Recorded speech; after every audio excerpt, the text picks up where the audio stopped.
Hi friends, எல்லாம் எப்படி இருக்கீங்க? இன்றைக்கி புடலங்காடை தான் செய்ய போகிறோம். அதுக்கு நான் அரிசி, துவரம்பருப்பு, கடலைப்பருப்பு, பாசிப்பருப்பு, உளுந்து, வெந்தயம், அப்புறம் ஜவ்வரிசி, நிலக்கடலை ஊற வச்சுருக்கேன்.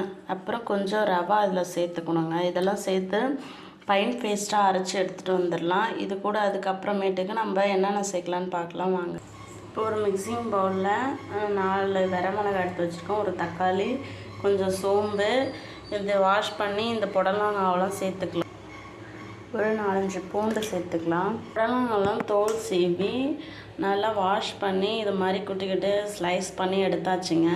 இதில் உள்ள தண்ணிலாம் வடிகட்டணும். அதுக்கு நம்ம கொஞ்சம் உப்பு, மஞ்சத்தூள் ஒரு பிஞ்சு எல்லாத்தையும் ஒன்றா கலந்து ஒரு 10 நிமிஷம் ஊற வைக்கலாங்க. தண்ணிலாம் வடிஞ்சிரும். இப்போ இந்த புடலங்காவோட தண்ணிலாம் வடிஞ்சு போயிடுச்சு. இதை அலசிட்டு நம்ம மிக்ஸி ஜாரில் சேர்த்து அரைச்சிக்கலாம். எல்லாத்தையும் இது கூட ஃபைன் பேஸ்ட்டாக அரைச்சாச்சுங்க. இது கூட கொஞ்சம் சீரகம் சேர்த்து அரைங்க. செம்ம வாசனையாக இருக்குது. இப்போ நம்ம அரைச்சி வச்ச மாவு கூட இதை கலந்து நம்ம தோசை வார்த்துக்கலாம். அரிசி பருப்பு எல்லாத்தையும் அரைச்சிட்டு வந்தாச்சுங்க. புடலங்காவும் இதுக்குள்ளே அரைச்சி வச்சுருக்கோம். இதை மிக்ஸ் பண்ணிடலாம் வாங்க.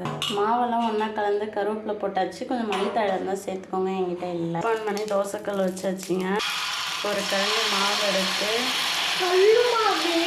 லைட்டாக ப்ரெஸ் பண்ணிவிடுங்க. பக்கம் திருப்பி போட்டுக்கலாம்.